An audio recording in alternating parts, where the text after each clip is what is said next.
tan grande el amor de nuestro Padre y a Él debemos estar agradecidos. Por eso que queremos escuchar la voz de nuestro Padre.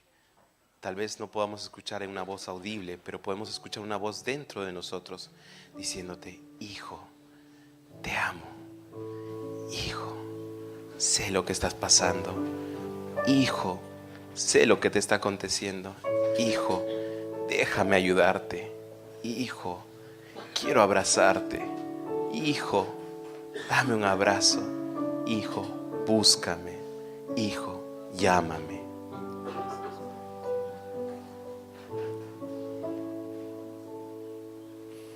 Quiero escuchar tu dulce voz, rompiendo el silencio en mi ser. Sé que me haría estremecer, me haría llorar o reír, caería rendido ante ti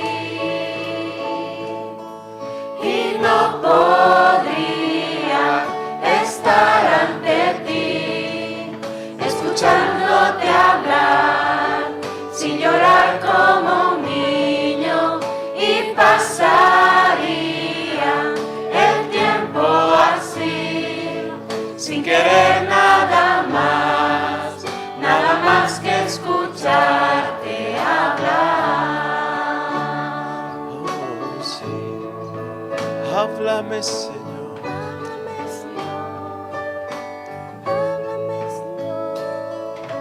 Quiero escuchar tu dulce voz, rompiendo el silencio en mi ser.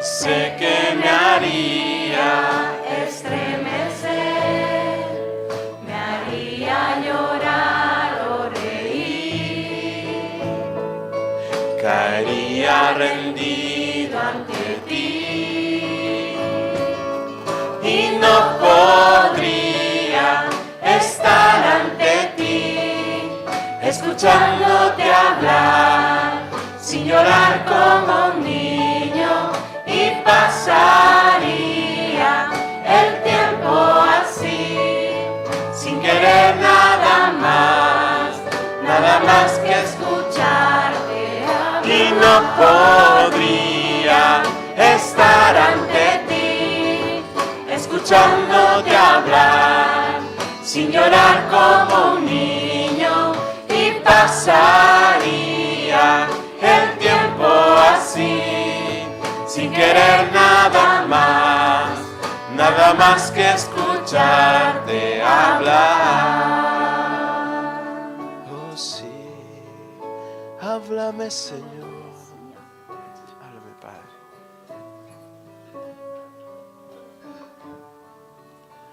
Porque no hay otra cosa que pensar en su amor cada vez que lo hablamos, cada vez que le decimos: Señor, te amo.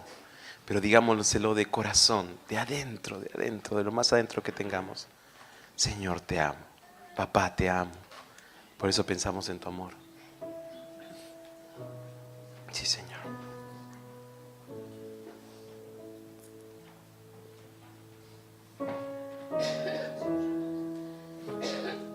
Sí, Señor.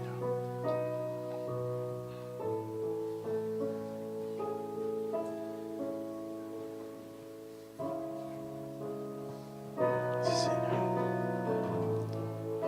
Sí, Señor.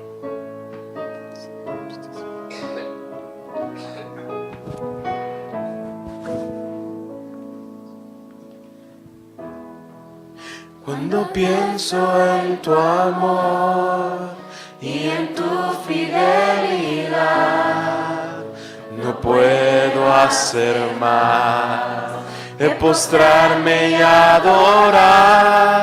Cuando pienso en lo que he sido y hasta dónde me has traído, me asombro de ti.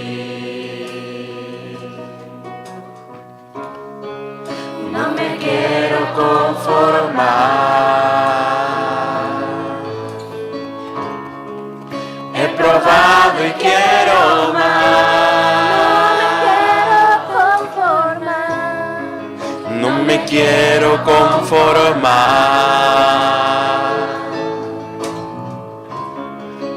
He probado y quiero más. Yo quiero enamorarme más de ti. Enséñame a amarte y a vivir conforme a tu justicia y tu verdad. Con mi vida quiero adorar, con todo lo que tengo y lo que soy. Todo lo que he sido te lo doy. En mi vida sea para ti, como un perfume a tus pies. Cuando pienso en tu cruz y en todo lo que has dado, tu sangre por mí, por llevar mi pecado. Cuando pienso en tu mano, hasta aquí hemos llegado por tu fidelidad.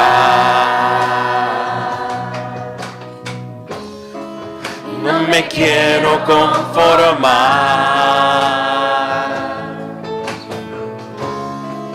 He probado y quiero más. No me quiero conformar. He probado y quiero más.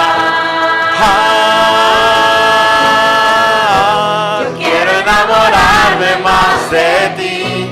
Enséñame a amarte y a vivir conforme a tu justicia y tu verdad. Con mi vida quiero adorar, con todo lo que tengo y lo que soy. Todo lo que he sido te lo doy.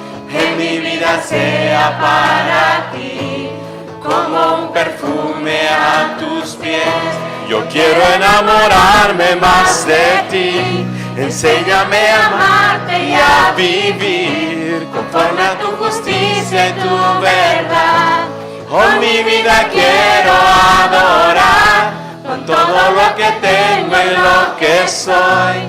Todo lo que he sido te lo doy. Que mi vida sea para ti, como un perfume a tus pies. Sí, Señor. Queremos, Señor, que nuestra adoración, Señor, sea un perfume a tus pies, sea olor fragante, Señor, ante ti, Señor. Queremos que inunde este lugar, Señor. Inunde esta iglesia, Señor. Inunde los corazones, Señor. Llene los corazones con tu Espíritu, Señor. Te damos gracias, Señor, por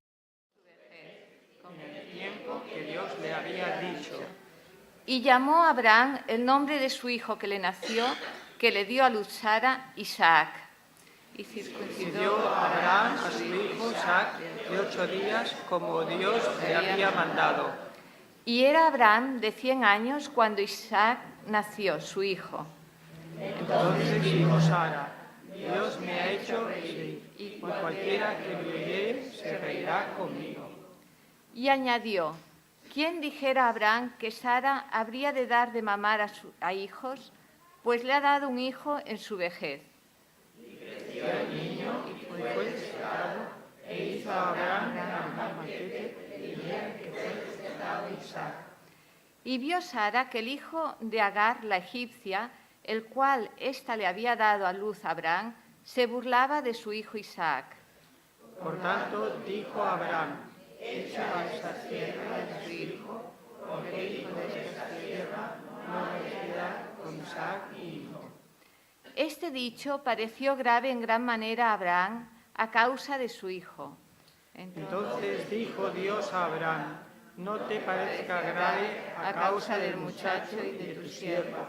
En todo lo que te dijere Sara, oye su voz, porque en Isaac será llamada descendencia. Hasta aquí la palabra del Señor. Que estás en los cielos, nos sentimos, Señor, muy felices de estar aquí, de poder reunirnos en tu nombre. Y si aquí lo estamos, Señor, es gracias a ti, a tu cuidado, a tu protección, a tu bondad, a tu cariño, a tu fidelidad, tal y como hemos cantado antes. Gracias, Señor. Gracias también porque en muchos lugares de este mundo también se están reuniendo hijos tuyos para alabar y glorificar tu santo nombre. Señor, ahora te rogamos y te pedimos, Señor, que des palabra fácil a nuestro hermano Bernardo, que seas tú, Señor, quien nos hables. También, Señor, que nosotros estemos atentos a lo que se nos quiere decir. Señor, tal y como tú nos bendices, que también nosotros seamos de bendición a quien nos rodea.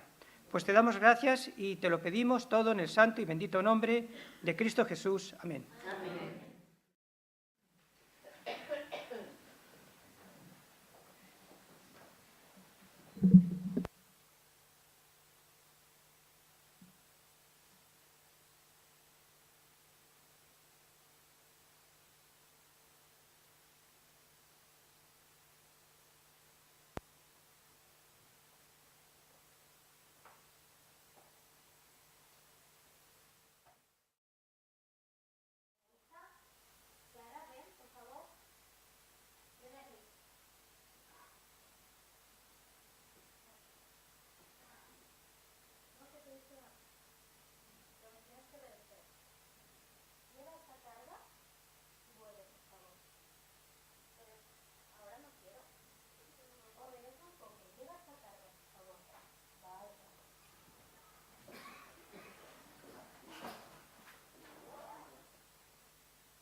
La verdad es que he hablado algunas veces o he predicado algunas veces desde este púlpito, pero hoy y en esta ocasión no sé por qué me ha costado muchísimo dar con el tema. En principio el mensaje o el comentario que iba a hacer hoy tenía un título que era ¿Cómo te ven los demás? Curiosamente, nuestro hermano en la alabanza ha dicho ¿cómo nos ven los demás? Bueno, nos ponemos guapos, nos ponemos tal, para que los demás nos vean pues bien, ¿no? La verdad es que nosotros sí nos vemos bien la mayoría de las veces, ¿no? Y el tema era decir, bueno, qué bien, qué guapo soy, qué bien lo hago, qué maravilla de persona, cuando realmente hay un montón de gente que está a nuestro alrededor que no piensa exactamente lo mismo y tendríamos que analizarlo. Pero lo importante para nosotros, en definitiva, a veces no es cómo nos ven los demás, sino cómo nos ve nuestro Padre que está en los cielos, que realmente es el que nos importa siempre, teniendo en cuenta que hay que respetar a los hermanos y que es muy importante también la imagen sincera que debemos dar delante de nuestros hermanos, ¿verdad? No querer pues aparentar algo que realmente no somos. Finalmente, y después de mucho meditar, el mensaje de hoy se titula o se llama, o como queráis decirle, ¿hasta dónde irás? En muchas ocasiones yo mismo me pregunto hasta qué punto seríamos capaces de obedecer al Señor. Bueno, pues después de mi experiencia como ser humano y como cristiano, he llegado a una conclusión y que lamentablemente va en función de cómo nos va la vida. Es decir, si la vida nos va bien, nos trata bien, pues nuestro nivel de respuesta de cara a los mandatos del Señor es uno. porque tenemos esa actitud positiva, etc. Con un agravante, y es que pensamos que si la vida nos va bien, vuelvo a lo de antes, es porque nosotros somos fantásticos y maravillosos, ¿no? En segundo lugar, si la vida nos va mal, pues nuestro nivel de respuesta y compromiso con el Señor en ocasiones varía ostensiblemente. Y entonces, ¿qué pasa? Que pensamos inmediatamente que Dios nos está castigando o se ha olvidado de lo maravillosos que somos. Dios, os puedo garantizar que no utiliza la segunda ley de Newton. Todos conocéis esa ley, que la resumiré en dos palabras muy fáciles. Toda acción tiene una reacción contraria, ¿verdad?, de la misma intensidad o posiblemente del doble. Es decir, Dios no dice, hoy te has portado bien, te doy un premio. Hoy te estás portando mal, te castigo. No está permanentemente castigándonos y premiándonos. Él nos ofrece una vida en la cual tenemos nuestros altos, nuestros bajos, porque no hay nadie santo, sino solo Dios. Pero Él lo que quiere es una continuidad dentro de lo que es nuestra vida cristiana, y en consecuencia nuestra vida, ¿verdad? Lo que es curioso es que después de ser cristianos con experiencia y llevar muchos años en el Evangelio, no somos capaces todavía, en muchos casos, de reconocer que si queremos mejorar nuestra vida en general, debemos mejorar nuestra vida cristiana y nuestra obediencia a los mandatos del Señor. Como he dicho antes, este no es el caso del pez que se muerde la cola, o sea, como se dice coloquialmente, no es me porto muy bien, Dios me bendecirá. Es toda una trayectoria, que el Señor realmente aprecie que aunque nosotros caigamos, porque caemos, y si alguien cree que no cae nunca, pues que se lo haga mirar, porque está cayendo solo por pensar eso. El Señor nos bendice igual. Si nosotros realmente caemos, pero le pedimos perdón al Señor y le decimos, Señor, ayúdame a salir de aquí, yo no quiero ser de esta manera, quiero servirte y quiero adorarte en plenitud y en verdad, el Señor nos va a bendecir.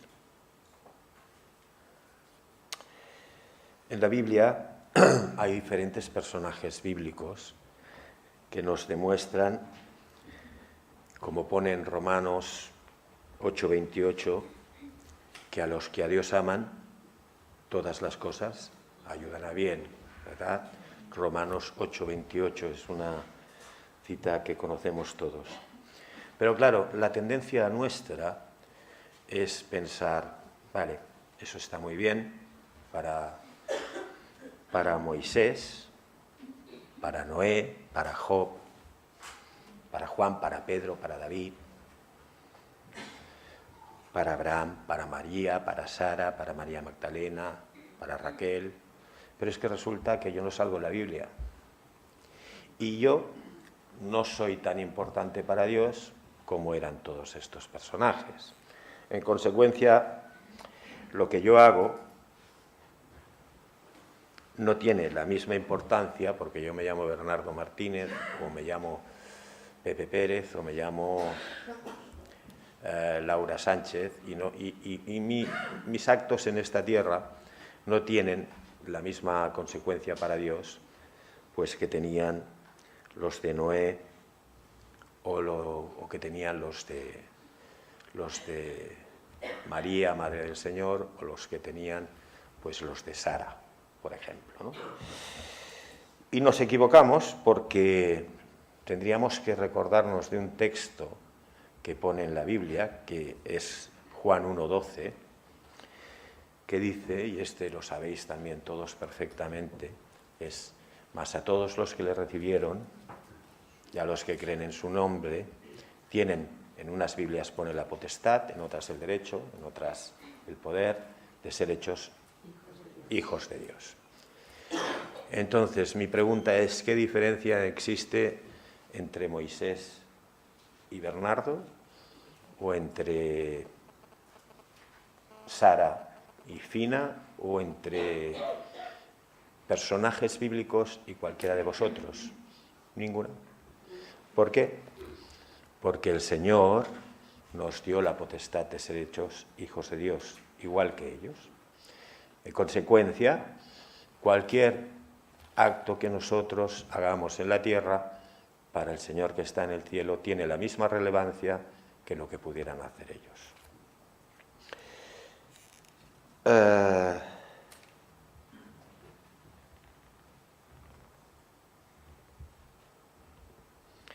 En Hechos 11:17 pone: por tanto, si Dios les dio a ellos el mismo don que también nos dio a nosotros, después de creer en el Señor Jesucristo, ¿quién era yo para estorbar a Dios?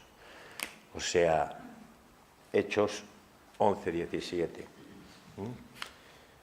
Quiere decir que el Señor nos otorga toda la autoridad para ser exactamente igual que uno de los grandes que aparecen en la Biblia. Tal vez tu vida, estoy seguro, no tal vez, se está escribiendo en un libro y tiene mucha importancia para el Señor. Tu vida, desde que tú decidiste aceptar al Señor, estás como mínimo inscrito en un libro, en el libro de la vida, y a partir de ahí tu vida se está escribiendo día a día, y Dios está pendiente de cómo transcurre y cuáles son tus evoluciones en esta vida. Hoy me gustaría centrarme de alguna manera en una de las cosas que el Señor nos pide dentro de lo que es nuestra trayectoria por esta tierra, ¿verdad? Y una de las cosas de las que el Señor nos pide más claramente es la obediencia. Hoy me centraré en un personaje bíblico que fue un ejemplo de fe y de obediencia hasta extremos que yo reconozco, que yo personalmente no sé si sería capaz de asumir.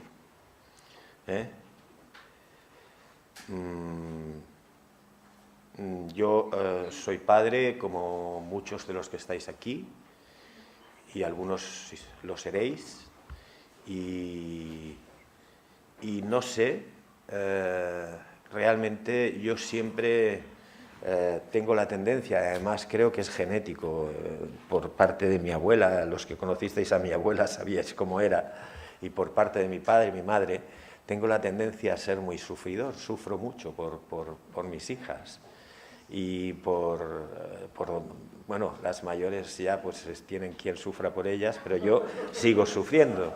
Y la pequeña, pues sufro mucho por ella, y cuando eran pequeñitas siempre me daba mucho miedo que estuvieran por ahí, ¿no? Y yo no sé si realmente, si el Señor me pidiera que sacrificara a una de mis hijas, no sé hacia dónde correría. O sea, evidentemente os suponéis que estoy hablando de Abraham, ¿verdad? Abraham era un emblema de lo que es la fe y la obediencia. Un emblema que en Abraham se hacen ciertos dos textos de la Biblia, Lucas 18:27, que es porque lo que es imposible para el hombre es posible para Dios. Y otro texto muy conocido también por todos, que es Mateo 17:20, que es: si vuestra fe fuera como un grano de mostaza, le diríais a aquella montaña, ven aquí, y vendría. Abraham era realmente el reflejo de estos dos textos. Iremos comentando también durante el periodo de tiempo que vaya a hablar, que Abraham, sin duda, en la historia de Abraham y en la historia de Isaac conjuntamente, nos demuestra cómo la Biblia es un conjunto y que tanto el Antiguo Testamento como el Nuevo Testamento están íntimamente ligados. Hay multitud de aspectos en la vida de Abraham que nos llevan a pensar en el Nuevo Testamento y en el sacrificio del Señor Jesús, pero poco a poco los iremos viendo. Pero bueno, vamos a partir de una base. ¿Quién era Abraham? Pues Abraham era un señor que nació en una ciudad que se llamaba Ur de los Caldeos. Ur de los Caldeos está más o menos al este de Jerusalén, a bastantes kilómetros del este de Jerusalén, separado por el desierto arábigo. Abraham era hijo de Taré y tío de Lot, que después sabéis que fue uno de los que se salvó en Sodoma y Gomorra. Bueno, de hecho, el único que se salvó de Sodoma y Gomorra, de la quema de Sodoma y Gomorra. Bien, Abraham y toda su gente eran seminómadas. Se dice seminómadas porque andaban de un sitio al otro, pero no iban constantemente moviéndose, sino que se movían,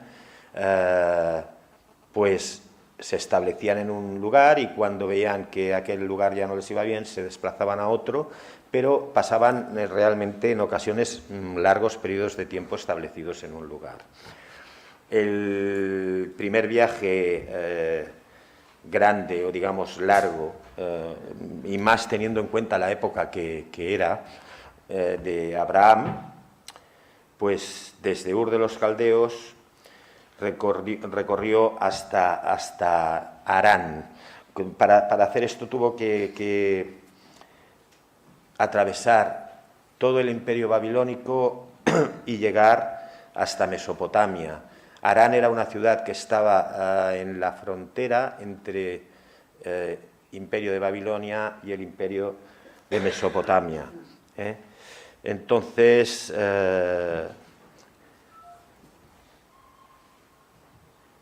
imperio de Babilonia y el imperio de Mesopotamia, que en aquel caso, o sea, para que nos hagamos una idea, sería Siria ahora, ¿verdad? Bueno, él se estableció allí durante un tiempo y posteriormente el Señor le dice: coge todas tus cosas y vete y te vas hacia el sur, te vas hacia abajo, hacia Canaán. Y bueno, pues Abraham obedece, coge y se va hacia Canaán. Abraham era un hombre con una posición económica fuerte. Pensad que cada vez que se desplazaban en esos tiempos tenían que organizar una logística impresionante. No tiene nada que ver con lo de ahora, que cogemos, cargamos un camión y lo mandamos a donde sea, ¿no? Allí eran camellos, era mucha gente a pie, eran toda una serie de cuestiones que complicaban mucho la logística porque, entre otras cosas, toda esa gente tenía que ir comiendo e ir bebiendo durante esos trayectos. Si Abraham hubiera querido ir desde Ur de los Caldeos hasta Canaán por línea recta, que hubiera sido mucho más recto, o sea, mucho más rápido, no podía hacerlo porque tenía que atravesar todo el desierto arábigo. Entonces tuvo que subir a través del río Éufrates hasta llegar arriba y entonces a partir de ahí pues ir asentándose durante unos días en algún sitio para luego llegar. Cuando está ya sentado allí, Dios le da la orden y le dice: márchate de aquí. Y bien, y Abraham coge a toda su gente y se va hacia Canaán. Pero durante todo este tiempo, pues pasan un montón de cosas, ¿verdad? Abraham, aparte de sus posesiones, tenía ejércitos, etc. Pero lo único que no tenía Abraham, ¿alguien sabe lo que era? Hijos. Y eso, pues para una persona de la categoría de Abraham, pues era muy importante la descendencia. Sin embargo, Dios le iba prometiendo: no te preocupes, porque yo te daré hijos y te daré una gran descendencia. Bueno, vale. Y él seguía obedeciendo y seguía confiando en el Señor. Y pasa por periodos malos, hay una hambruna en la zona de Canaán, y él coge y se desplaza a Egipto y vive en Egipto un tiempo. Y él sigue insistiéndole al Señor: Señor, mira, lo tengo todo, pero es que no tengo hijos. Bueno, llega un momento en que cuando ya se instalan en la zona de Betel, que es la zona donde realmente el Señor les manda, su mujer, Sara, se da cuenta de que no va a concebir, de que es estéril, y entonces se le ocurre pues darle a una esclava para que Abraham cumpla su deseo y tenga un hijo.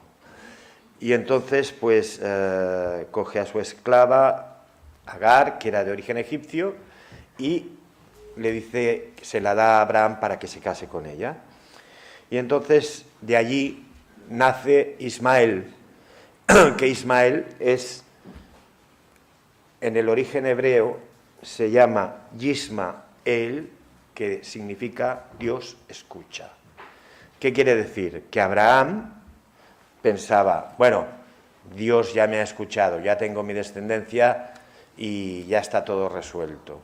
Sin embargo, no sabía que Dios tenía otros planes preparados para él, ¿verdad? Pero de momento Abraham se queda tranquilo, hasta que, bueno, existe una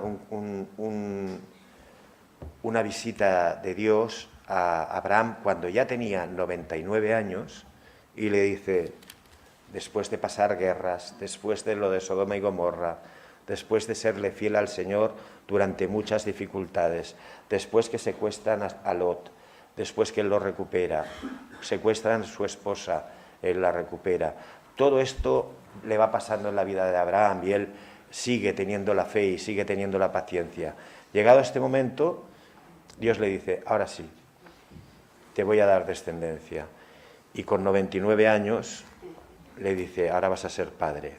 No me extraña que Sara se riera, ¿verdad? O sea, sería la reacción lógica de cualquiera de nosotros. Pero Abraham tiene fe, otra vez, ¿verdad? Y vuelve a pensar, bueno, lo que es imposible para los hombres, pues es posible para Dios. ¿Qué pasa?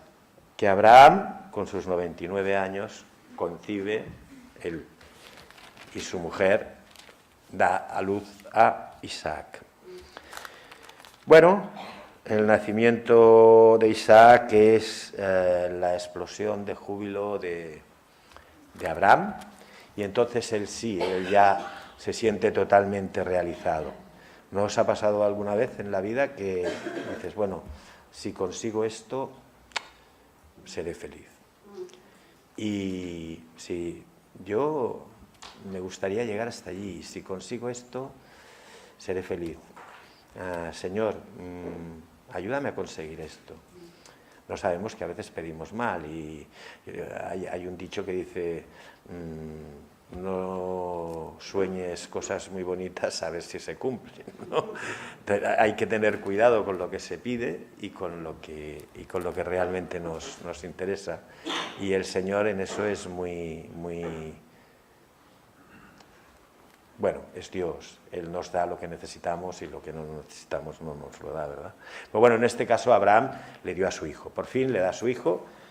Luego viene el enfrentamiento entre Sara y Agar porque quiere que se vayan. Y bueno, Abraham al final echa a su segunda esposa Agar y a su hijo Ismael, pero bueno, el Señor también les salva, todos conocéis la historia, y le promete a Agar que tendrá una gran nación con su hijo. Pero quisiera centrarme en el tema de Abraham. Abraham ya tiene a su hijo, ya es feliz, y el Señor le ha prometido descendencia. Y cuando Abraham es, yo creo que por lo que pone en la Biblia, un muchacho, un adolescente, Isaac, sí, es un muchacho, un adolescente, bueno, pues el Señor dice, ahora es cuando te voy a probar de verdad. Y coge y le dice a Abraham, ahora vas a coger y me vas a entregar a tu único hijo en sacrificio. Imaginaros, yo no sé, yo creo que no podría ponerme en el papel ni en la situación, ¿no? O sea, ¿hay alguien de aquí que sea capaz de ponerse en situación? O sea, Señor, te he estado obedeciendo durante toda mi vida. He hecho lo que tú me has pedido.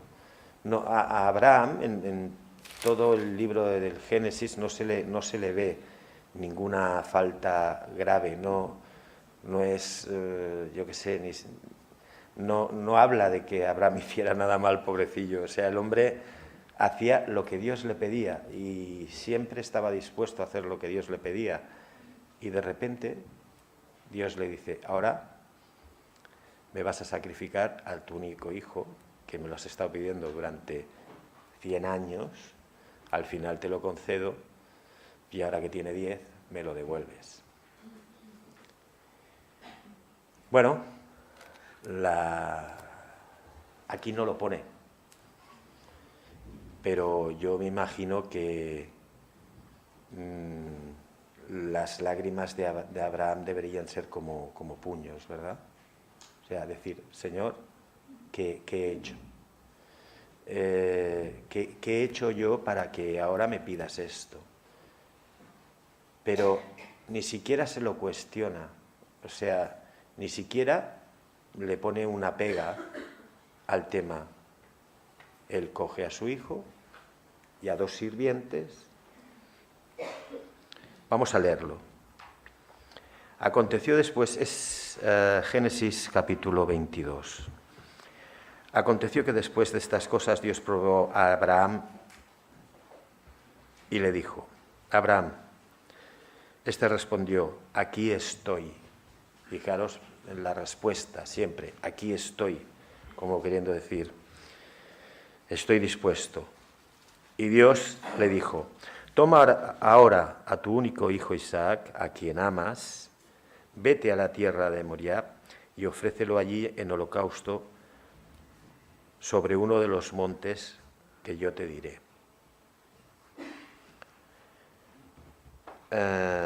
Abraham no pone nada más. Entre este versículo y el siguiente no pone nada más. No pone si Abraham lloró, si Abraham se rasgó las vestiduras, si Abraham insultó, si Abraham... No pone nada, no pone nada.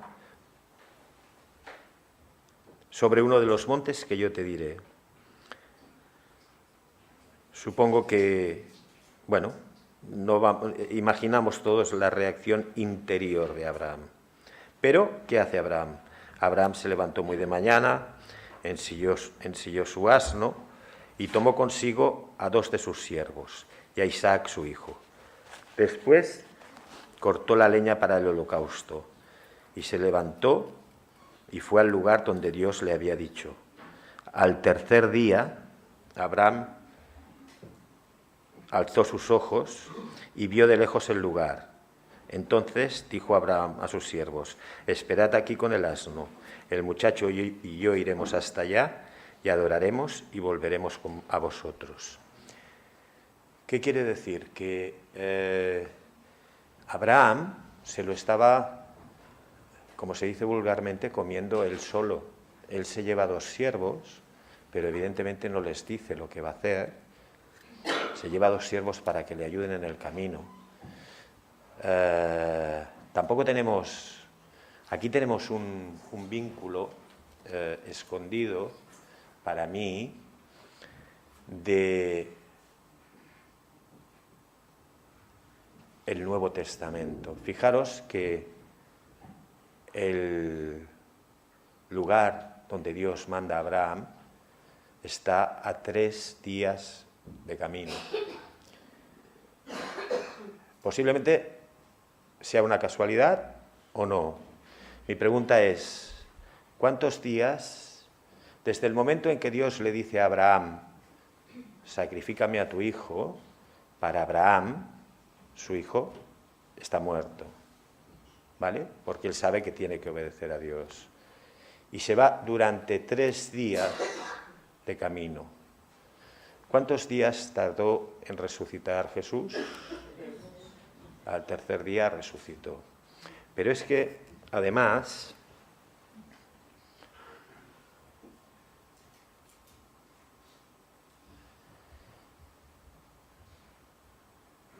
hay otro tema, y es que cuando llegan a la zona donde tienen que irse, dice, cógelo si quieres. Esperamos.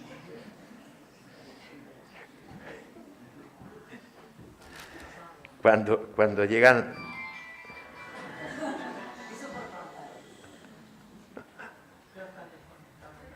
No pasa nada, nos puede pasar a cualquiera, hombre.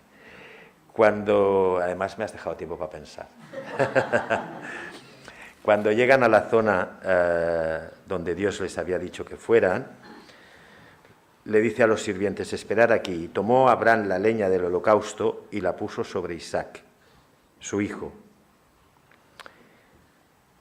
Si nos vamos a Juan 19, 17, dice, tomaron pues a Jesús y le cargaron con su cruz y le llevaron al sitio llamado de la calavera, que en hebreo es el Gólgota. ¿Vale? Fijaros también en la relación, o sea, Abraham toma a su hijo y le carga la leña con la que le va a sacrificar. Y a Jesús le cargaron con su cruz y le llevaron hacia el sitio del sacrificio, ¿verdad? Tomó Abraham la leña de lo que y cargó y a su hijo, luego tomó en su mano el fuego y el cuchillo y fueron los 2 juntos.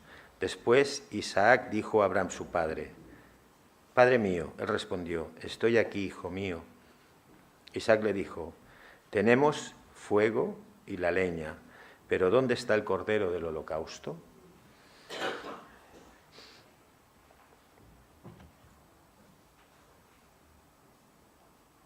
Yo creo que Isaac estaba un poco mosqueado ya. O sea, llegó un momento en que Isaac dice, bueno, lo llevamos todo. Mi padre, que sin duda era un hombre muy meticuloso y que además había hecho muchos sacrificios, muchos sacrificios en su vida al Señor, porque era un mandamiento, tenía que hacer sacrificios. Y de repente Isaac le pregunta, pero bueno, papá, Padre, ¿dónde está lo que vamos a sacrificar? Porque yo no lo veo por aquí. Y es impresionante la respuesta de Abraham, ¿verdad? Dice, Dios proveerá el cordero para el holocausto, hijo mío. Y iban andando juntos. Yo me imagino la angustia que debía tener Abraham en esos instantes. O sea, iba a sacrificar a su propio hijo porque Dios se lo había pedido y en definitiva no le había dicho un motivo concreto, pero lo iba a sacrificar. Cuando llegaron al lugar que Dios había dicho, edificó allí Abraham un altar.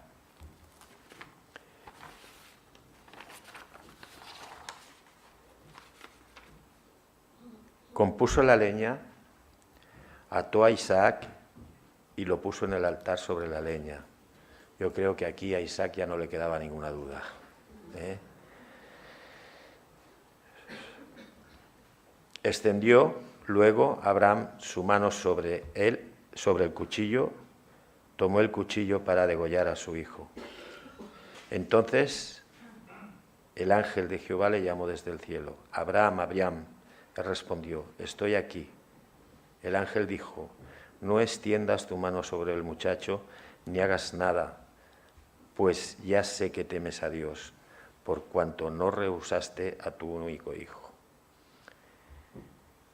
Qué fuerte, ¿no? O sea, hasta el último segundo, Dios del cielo apuró para ver la fidelidad y la reacción de Abraham. ¿Cuántas veces nos pasan cosas en la vida que no tienen nada que ver con esto?